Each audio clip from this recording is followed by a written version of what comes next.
Words simply cannot express the impact of this event to the law enforcement and the first responder community. Before our speakers come to share with you today, I want to take just a moment to recap the events of the last nearly 24 hours. On Monday, April 29th, 2024, members of the United States Marshal's Fugitive Task Force were attempting to serve an active felony warrant on a male in a home in the 5,000 block of Galloway Drive. During the encounter, the male discharged a firearm, striking multiple officers. These officers requested immediate assistance. As additional officers responded to help, the gunfire continued and more officers were struck. The male suspect exited the residence with a firearm and was shot by law enforcement officers in the front yard of the residence. In total, 8 law enforcement officers were struck by gunfire. These officers were rushed to area hospitals. 3 of the 4 injured task force officers were pronounced deceased at the hospital. On behalf of the entire Charlotte-Mecklenburg Police Department, our condolences go out to the Department of Adult Corrections and the United States Marshal Service. We grieve with you, and our prayers are with you. One of the 4 injured CMPD officers, Officer Joshua Iyer, a 6-year veteran of the Charlotte-Mecklenburg Police Department, fought for his life for several hours before succumbing to his injuries yesterday evening. A law enforcement procession escorted Joshua to the medical examiner's office late last night. The investigation into this incident remains active and is being led by the CMPD Homicide Unit. Many details remain uncertain at this point. Our speakers this morning include Chief of Police, Charlotte-Mecklenburg Police Department, Johnny Jennings, Director of the United States Marshal Service, the Honorable Ronald Davis, Governor of the great state of North Carolina, the Honorable Roy Cooper, Attorney General of the great state of North Carolina, the Honorable Josh Stein, the Mayor of the City of Charlotte, Mayor Vi Lyles. We will take questions at the end of all of the speakers, so please hold them until then. First up, Chief Jennings. Thank you, Lieutenant. Obviously, the past nearly 24 hours have been heavy on the Charlotte-Mecklenburg Police Department, the Marshal Service, but heavy on our community and heavy on our country. We shared yesterday that there were a total of 8 officers shot while performing their duties yesterday to simply serve a warrant. Unfortunately, 4 of those officers succumbed to their injuries. I want to recognize all of those officers. The North Carolina Department of Adult Corrections, Samuel Pelosi. North Carolina Department of Adult Corrections, William Alden Elliott. CMPD Officer Joshua Iyer. And Deputy United States Marshal Thomas Weeks. Also, I mentioned the other officers that were injured and shot while performing their duties as well. I want to give an update on those officers and their names and how they're doing. Officer Chris Tolley is an 18-year veteran of the Charlotte-Mecklenburg Police Department in recruit class 149. He underwent surgery last night. He's still recovering in the hospital, but he is in stable condition. Officer Mike Giglio, a 3-year-old CMPD veteran and member of the recruit class 188. He was treated with a gunshot wound injury at the hospital and released yesterday. Officer Jack Blowers has been with CMPD for 1 year and a member of the recruit class 194. He was also treated with gunshot wound injuries and released yesterday. Officer Joshua Campbell, who was not shot but been with CMPD since 2020, a member of recruit class 186. He was treated for a broken foot and he was discharged this morning. I can't tell you how much I'm grateful for these officers and their heroic act. We saw what I mentioned yesterday, officers going into the line of fire to save their brothers in blue who have gone down in the act of trying to keep our community safe. To me, that's truly heroic when you hear the gunshots and the rapid fire and they're running directly into it because they know that there are people that need help, and they risk their own lives to do that.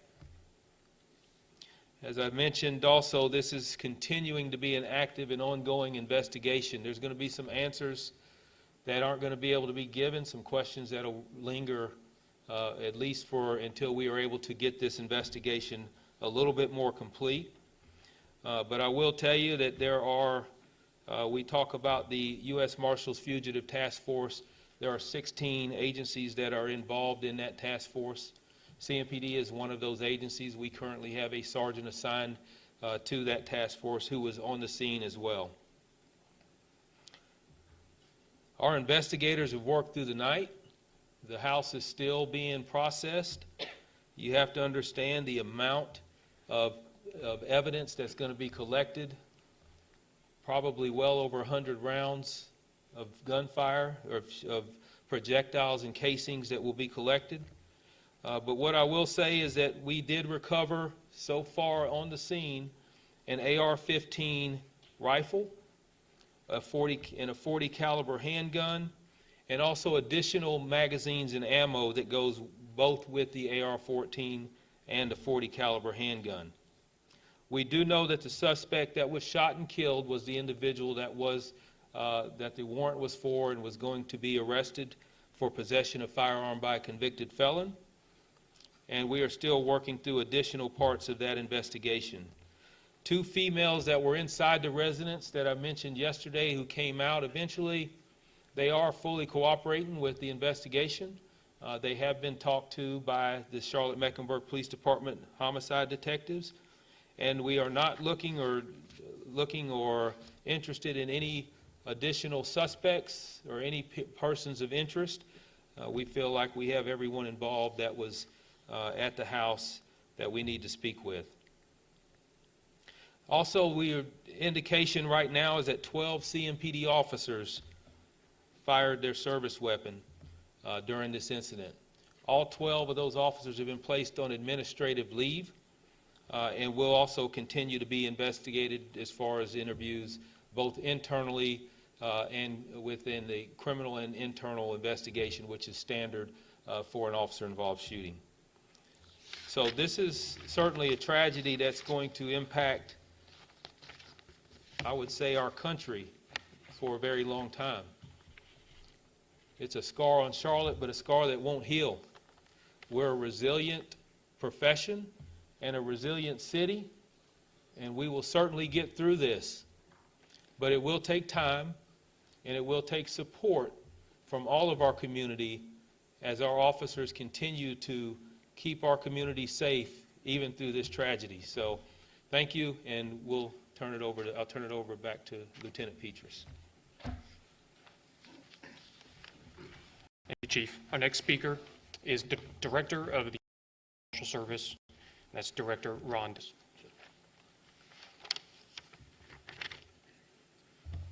Good morning, and thank you, excuse me, for coming. I don't think words can describe the amount of pain that the Marshal Service and all of its members, the court family, law enforcement in general, this community and communities around the country are feeling with such a loss. The Chief mentioned for the first time we were releasing the name of Deputy Weeks. Let me tell you something about this hero. Thomas Weeks is a Deputy United States Marshal. He was 48 years old. He is survived by his wife Kelly and has 4 children. He was transferred to this district, the Western District of North Carolina, in 2018. So he served 6 years here, although he's been with the agency for some 13 years. We did send out a release with more information along with the photo for you. And I want to make sure that people remember him and the other 3 officers that have perished in this incident. He was assigned to, as I mentioned, the Western District of North Carolina, but he was also assigned to our Fugitive Task Force. And let me just say something quickly about the task force to understand the context in which they operate. As was mentioned, there are over 16 agencies in the task force that covers North Carolina. We have 56 district task forces, 8 regional task forces around the country, and it is an example of what we've seen yesterday of how local, state, and federal law enforcement come together, share resources, make sure that the force multiplier, removing those violent and most dangerous from our community and the safety of our community. And that's what happened yesterday. And so we'll give you, in the future, give you more information about the task force, but Deputy Weeks was serving on that task force, as do hundreds, if not thousands, of deputies and officers around the country every day. Even right now as we speak, there are thousands of deputies and task force officers serving our communities, trying to bring to justice those that are responsible for some of the most heinous crimes in our society. And I want you to just pause a moment and please offer your thoughts and prayers and think about them and their families and everybody that suffered yesterday. We didn't just have a bad day for the community. This is a loss for the entire country. I have been in conversations with the Attorney General of the United States as well as the Deputy Attorney General of the United States to make sure we offer all resources and support necessary to the police department as they continue and to our law enforcement partners. And I want to personally thank all the law enforcement officers from the agency that responded. As more and more comes out about this incident, not only will you see how brave they were, you will see examples of that courage and bravery. Let there be no mistake, they represent the best of us. They are truly America's finest, and it's just an honor to serve with them. I will meet with the family later today, a meeting that no leader, director, or police chief ever wants to have.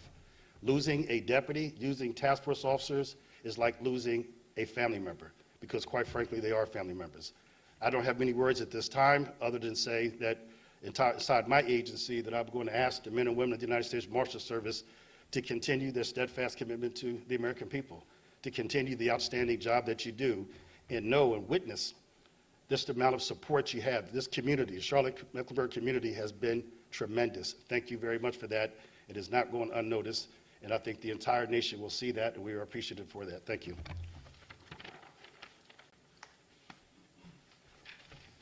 Mr. Director, thank you. Our next speaker is Governor, State of North Carolina, Governor Roy Cooper. Thank you, Lieutenant, Chief, Director, Attorney General, Mayor, fellow North Carolinians. I'm also joined here today with our Secretary of the Department of Public Safety, Eddie Buffalo, and our Secretary of the Department of Adult Correction, Todd Ishii. Yesterday, 8 families had to be told that their loved one had been shot in the line of duty. It was news they hoped would never come. Tragically, 4 of those families have made the ultimate sacrifice. Yesterday, North Carolina and this country lost 4 heroes and saw 4 other heroes wounded. For these members of this U.S. Marshals Fugitive Task Force and the Charlotte-Mecklenburg Police on patrol who responded so quickly and so bravely when help was needed. Dangerous assignments are part of the job, but they step up and do it anyway to protect our communities and protect our families. The investigation into this tragic, brutal, deadly attack will result in more answers that we don't know today. And I expect it to find those answers and to help bring to justice people for these needless deaths of these brave officers. We can never, ever fill the void that they leave behind, and we can never fully thank them for what they do to keep us safe. But today, we can remember them and honor their lives, help their families, and support their fellow officers.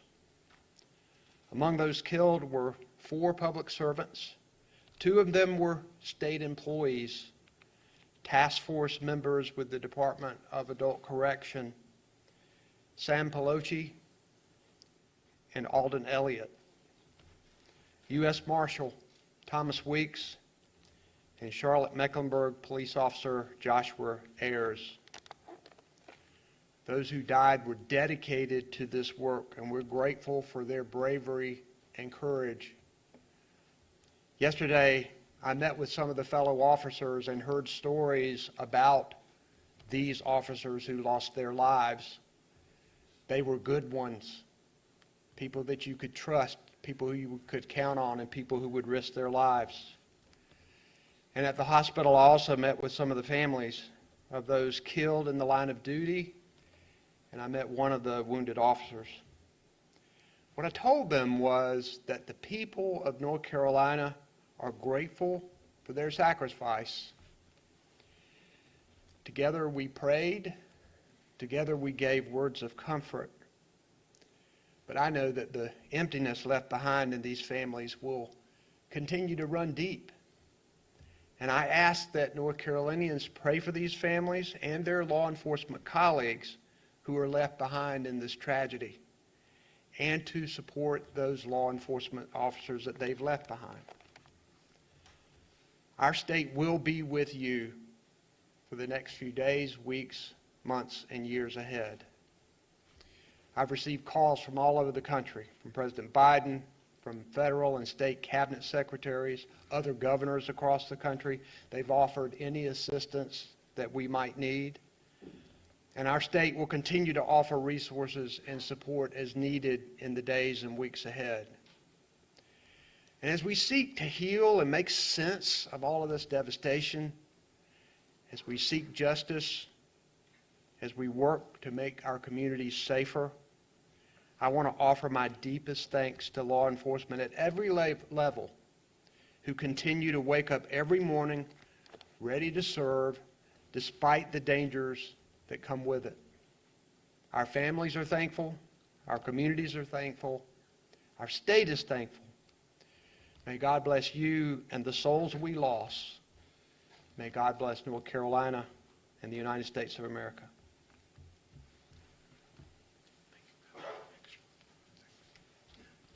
Thank you, Mr. Governor. Next speaker is the Attorney General for the state of North Carolina, the Honorable Joshua Stein. Thank you, Lieutenant. Good morning, everyone.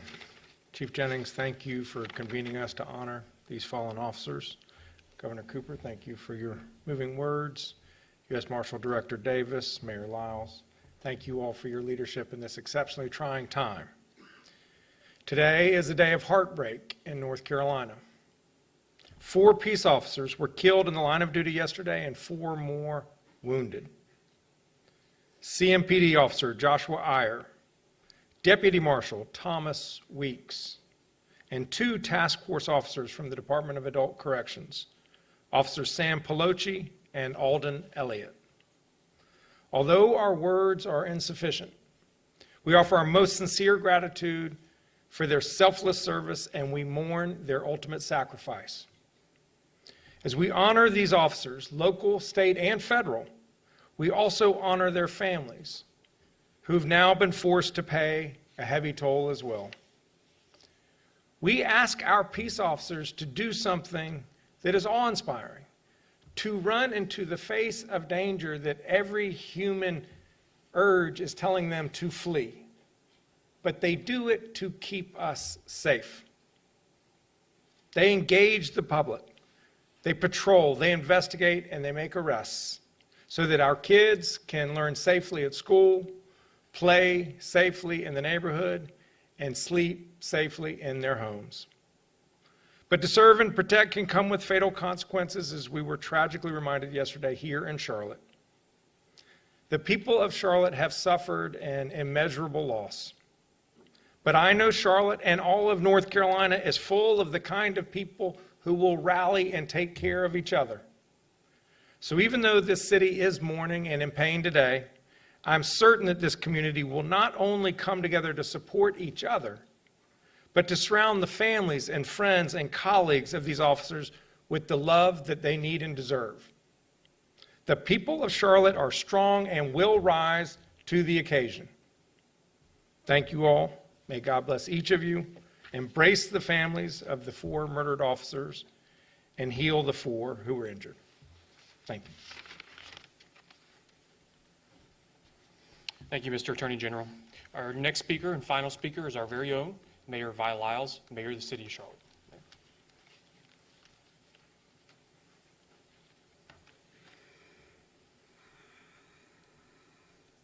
I want to say thank you to the governor, to our marshal leader, to our attorney general, especially to our police chief, for all that you've done in the last 48 hours.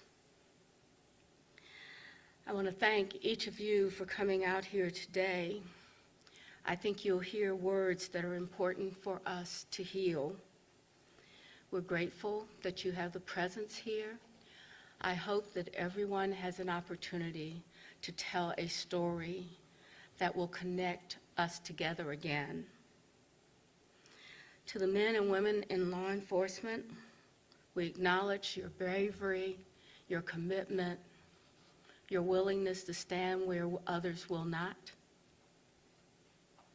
To our healthcare providers, you did all that was possible, and we're grateful for that, that you're able to keep watch over those that are still in your care, and for those that had to take that journey home. We're really grateful. If you had to stand in Atrium and Novant and see the kinds of things that these doctors were reaching out to do, you would be grateful as a community. I am grateful as your mayor.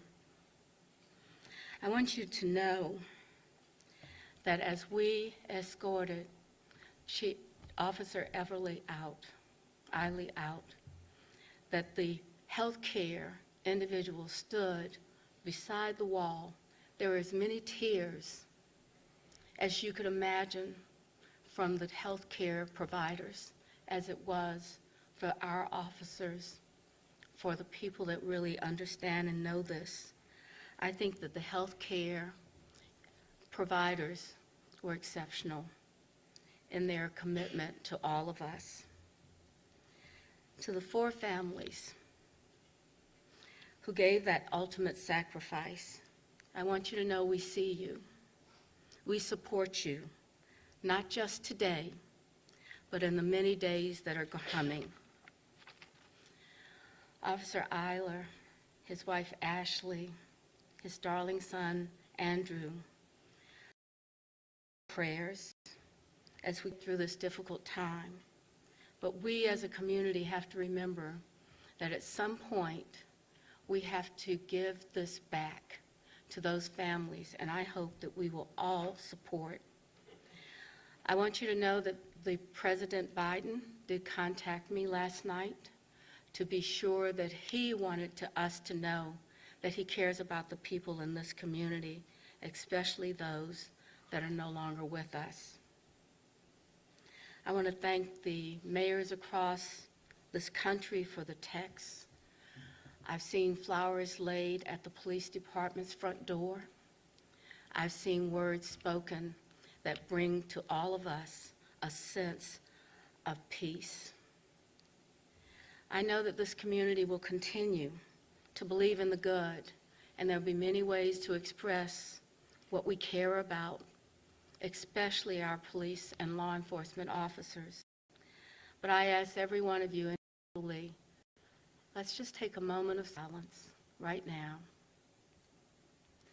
and think about how we can believe in what's good, how we can believe and support those families that will need us so much in the future.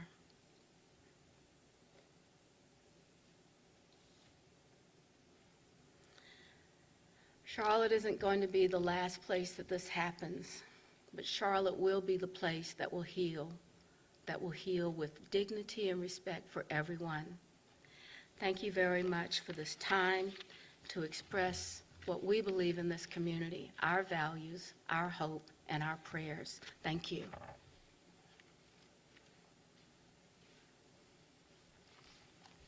Thank you, Mayor.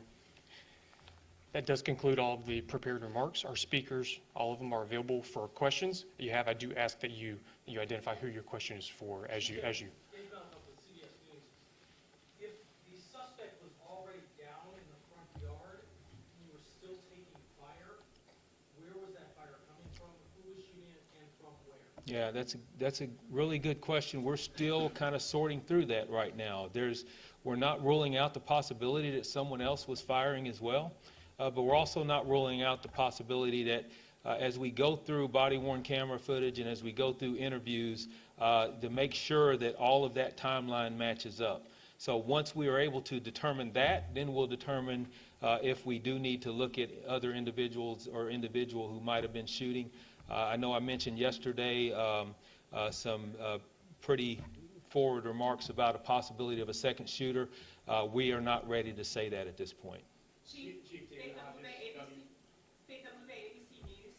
Could you please explain whether officers made it to the door before the shooting began, where the suspect was at the time, and how he was able to shoot so many officers? Well, yeah, first of all, the officers were actually approaching the residence when they took on gunfire.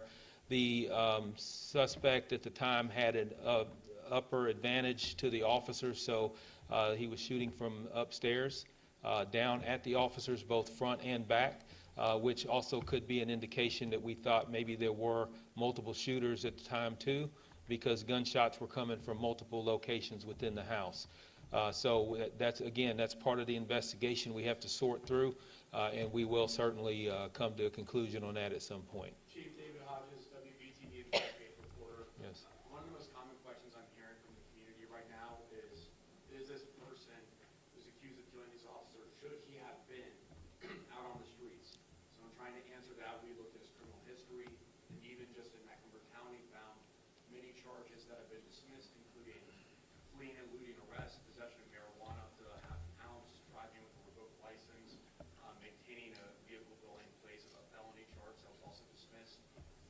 Does any of that point to a larger problem in the criminal justice system?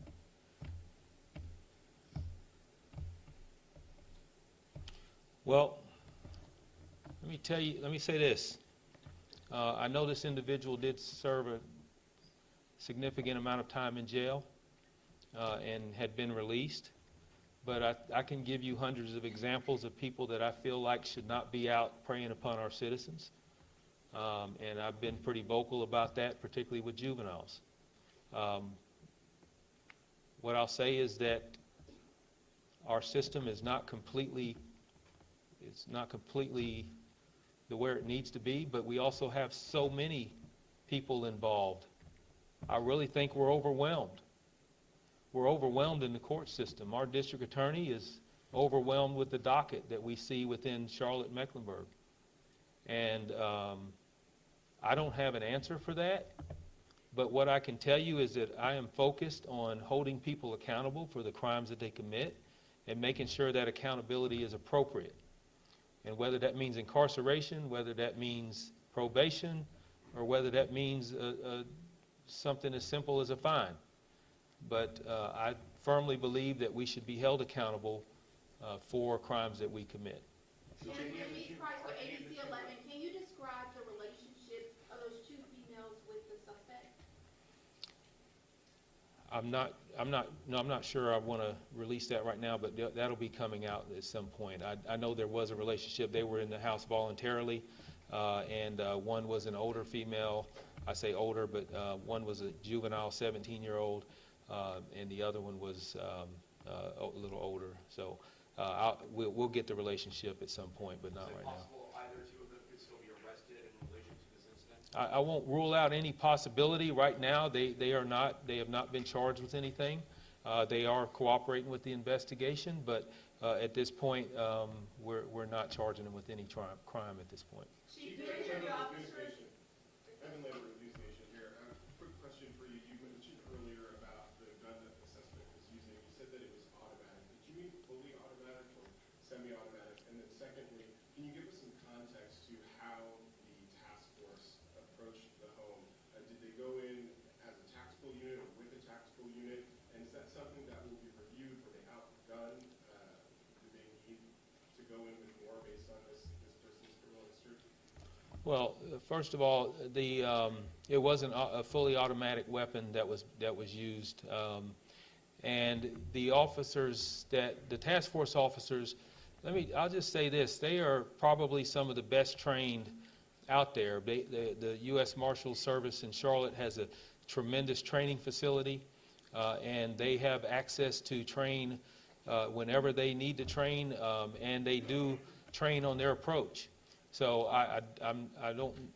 they are tactical in their approach. So I don't know specifically how they approached that residence. I do know that they were going in from the front, and that's about all I can tell you. Is that's when the gunshots rang out and started. So, if you want to, yes.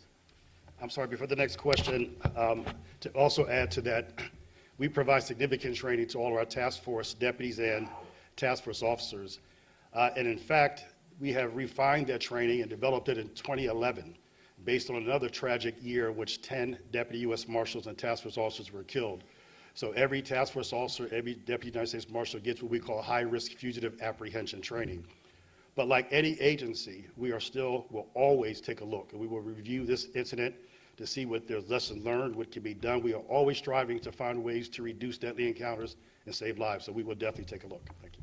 Chief, were any of the officers hurt by friendly fire? What kind of resources? Sir, let's go right. Yes. Daniel Pearson from the City News. Gotta ask, with this investigation, how many additional homes were hit by gunfire, and how many additional homes did CMT and other law enforcement officers occupy as you were taking fire from this suspect? And how do you determine how to keep those families safe while you're actively engaging another suspect? Yeah, safety of the other surrounding areas and residents, particularly if you're dealing, say, with an apartment complex, that's one of the first and foremost things that we want to ensure is that everyone is safe, that all innocent parties are safe. So we do have evacuation plans that we can get people out. I do know that we did occupy a few residents while we were out on the scene. I can't tell you what that looked like right now. It's still very early. Again, it's as far as I know, I have not heard of any other residents that were hit with gunfire during this exchange. I'm not saying that that's the case, but that's not been relayed to me. And to answer your question on the friendly fire, there's no indication right now that there was any no one was succumbed to based on friendly fire. Chief Jennings, Yes. Jensen, WBT News. Hey, Brett. Curious, in terms of, you've been chief with other officers that have died and also an Yes. officer when others have died. How is this one different from maybe the other ones that you've had to deal with? Probably the most difficult. All of them are difficult.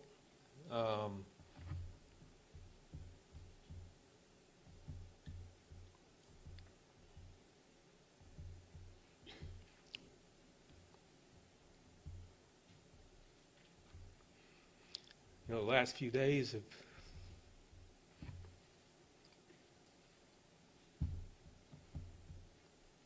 it's just been very tough. And knowing that you have families that are hurting right now.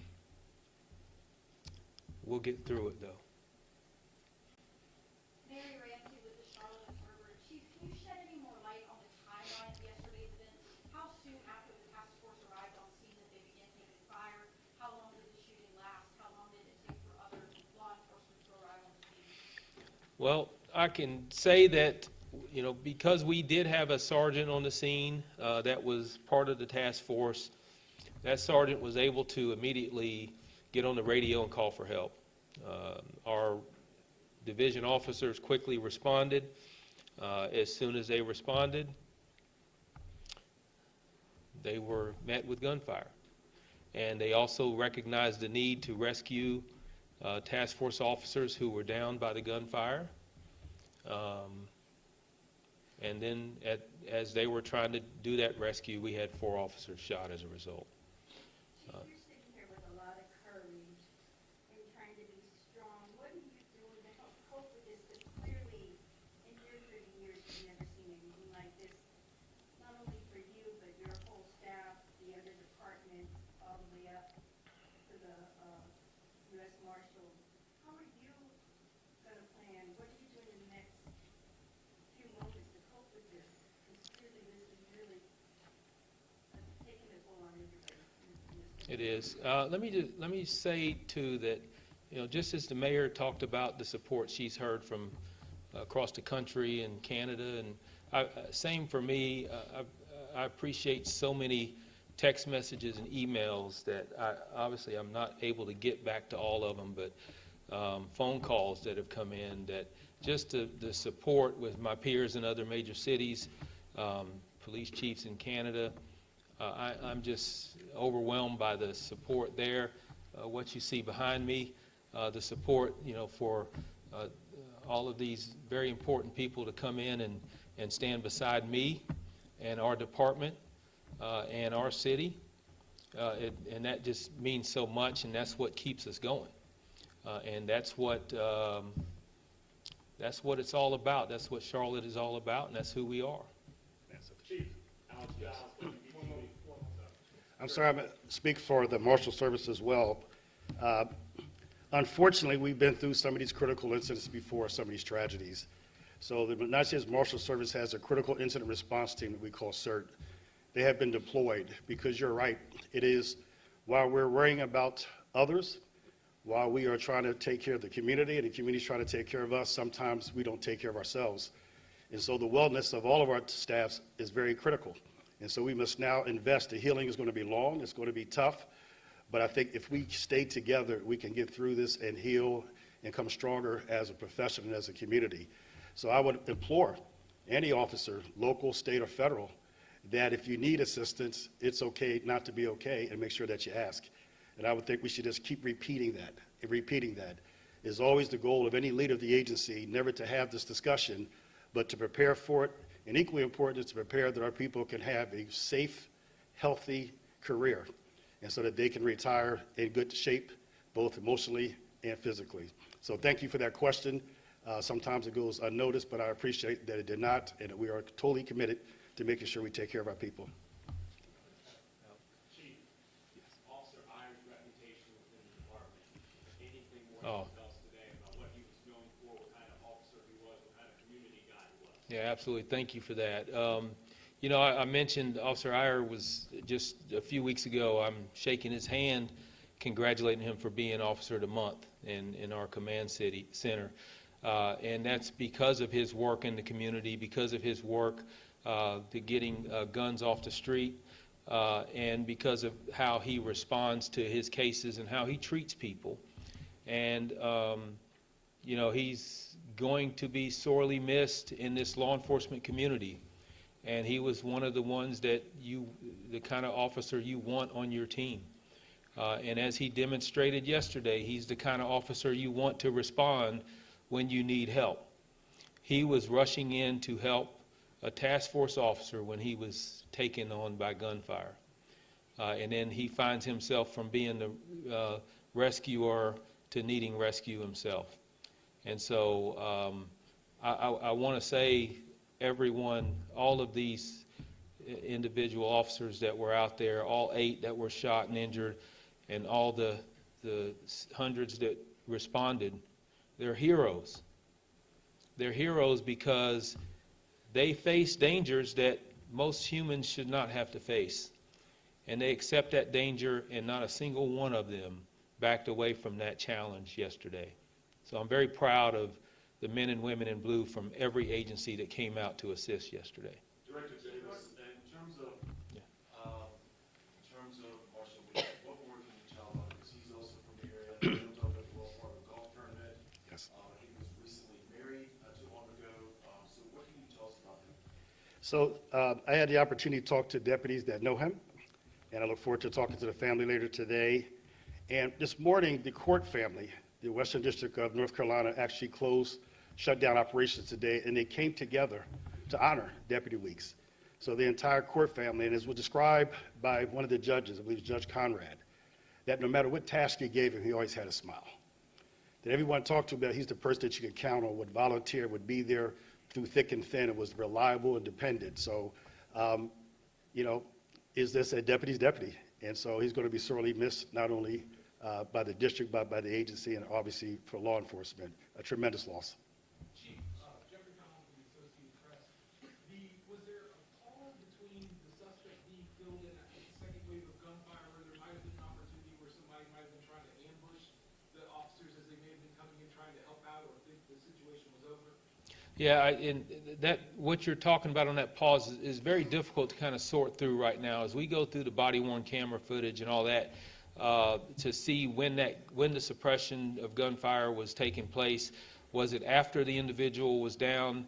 It's very difficult to tell because on the body-worn camera footage that I've seen at this point, we are trying to locate exactly when that individual was down and where he was when he was down. It could have possibly been firing additional rounds on the ground. We just don't know right now, but we're going to get through all of that and make a determination on whether there's another individual that we need to be concerned with that was shooting during that incident.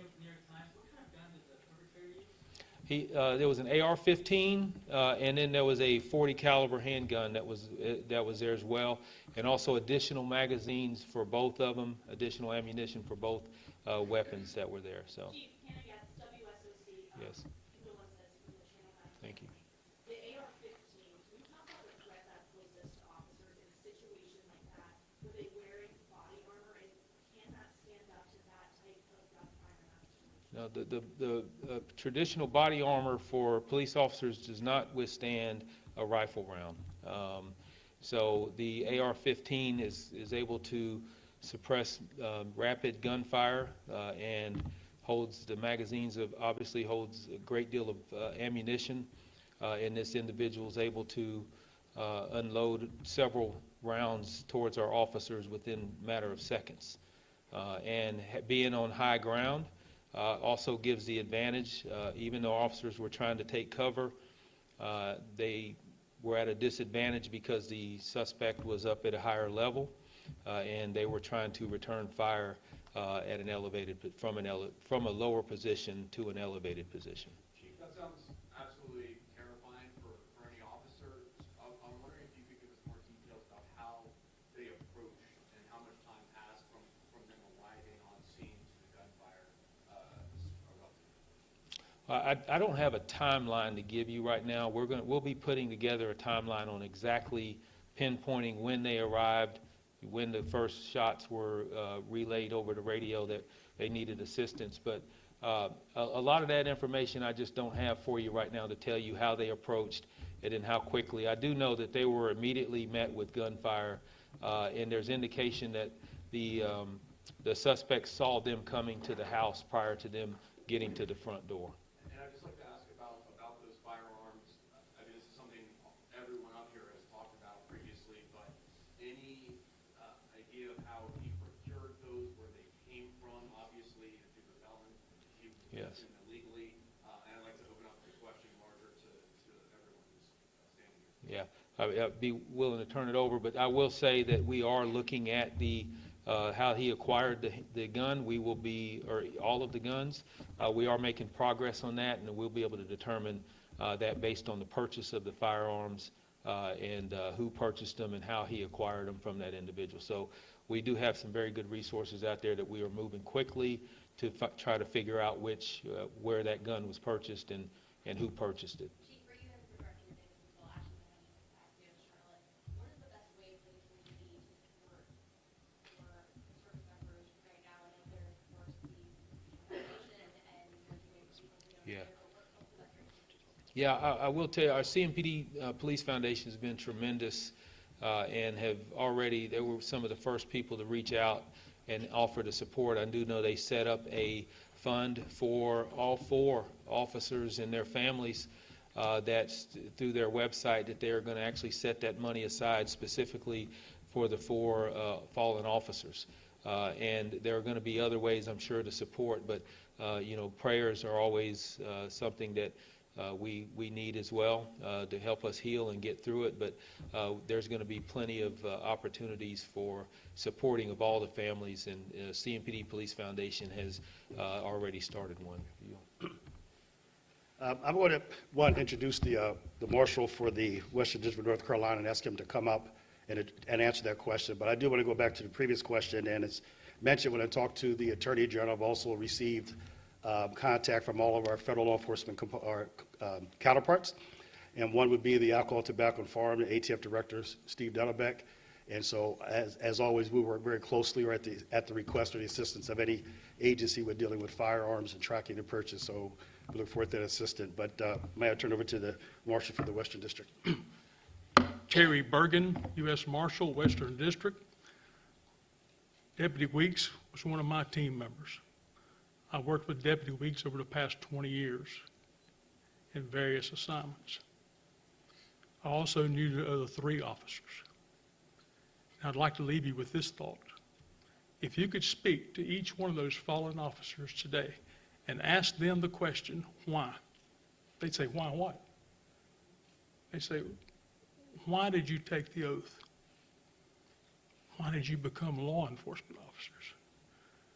Their response, why not?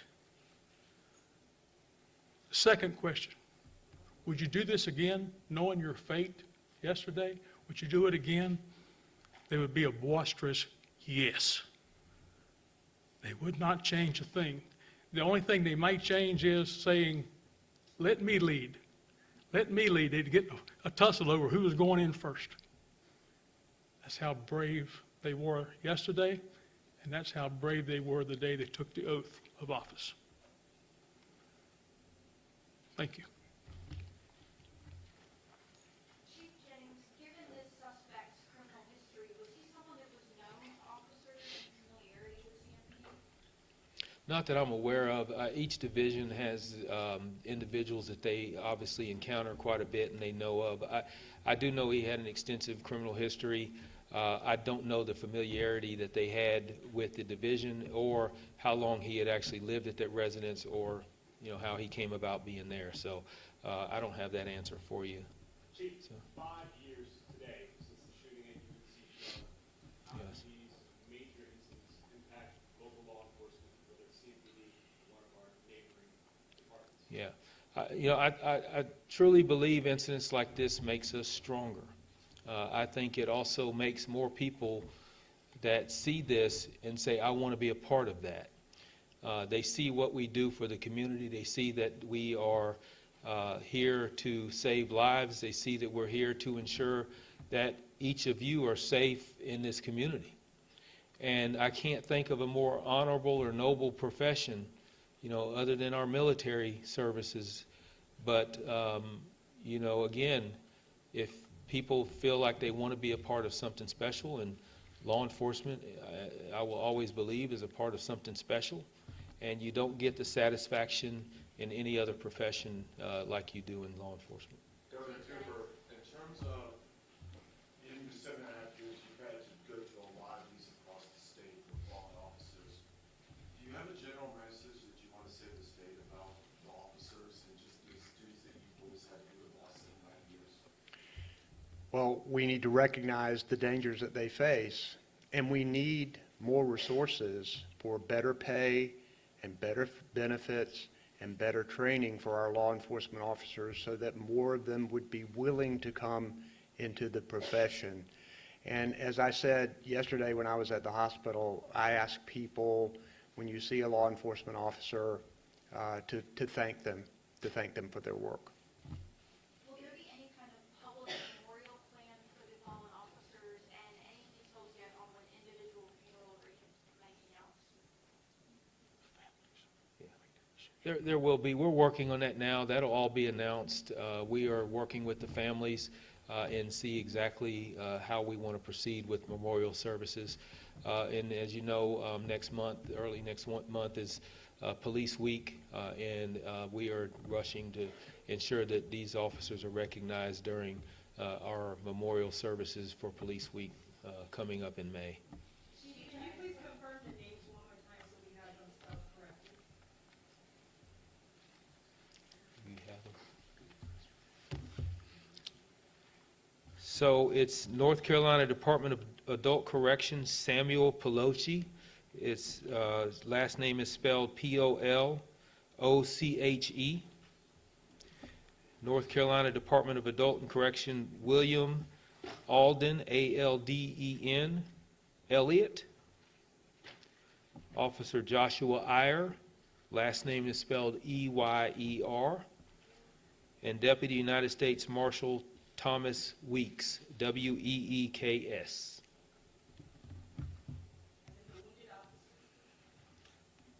Wounded Officer Christopher Tolley, Tolley. Officer Michael Giglio, Giglio. Officer Jack Blowers. And then Officer Justin Campbell, who is the one who broke his foot. Chief, are all expected to make a full recovery? all of those officers are expected to make a full recovery. We actually expect them to be released either, if they haven't already been released, hopefully today or tomorrow, so. Jennings, WCNC, Charlotte. Now, obviously, this is a lot of resources and so forth with your officers. Is this going to impact, as we're looking at a big event coming at the end of the week, a 3-day music festival, is this going to impact resources, officers being able to have their events and weddings, safety? No, when we look at the events coming up, particularly this coming weekend, we do have adequate staffing. We are, again, we've placed several officers on administrative leave at this point. However, we are fortunate enough to be a large agency that we can make sure that we have a contingency ready to take on any event that we have here in Charlotte. Chief, there's no confirmation yet, or I guess guarantee that the 2 females were also involved in the shooting. You're still investigating that part, not just to clarify? We're going to keep all of that open as related to anybody, any opportunity, any ideas or thoughts of another shooter or not another shooter. The evidence is going to play out on that, and we just have to sort through that. Again, there's so much to go through at the House that we're going to be there for quite a while. But as soon as we're able to figure out if there was another shooter or not, we will certainly relay that. Chief Jennings, for Computer Spectrum News One. Yes. First of all, I've interviewed with you a lot, and I'm Yes. so sorry for your loss. Thank you. in the entire department. Second of all, there's a lot of information that's going back and forth, and we just want to clarify, the armored vehicle that was there, did it crash into one of the homes during this, or is that something that is totally unrelated? Not that I'm aware. I haven't seen that. I watched several footage of video footage yesterday. If it did, I'm not aware of it. I know it did go over a fence to go and rescue officers, but I'm not sure if it crashed into anything or not.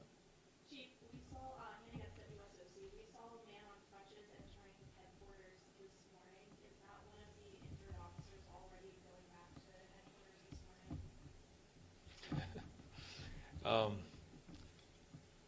Can I tell them, Director Schumeyer? That's our State Bureau of Investigations Director, Bob Schumeyer, former CMPD Deputy Chief and Interim Chief. He wasn't shot. He just was playing basketball or something. I'm not sure.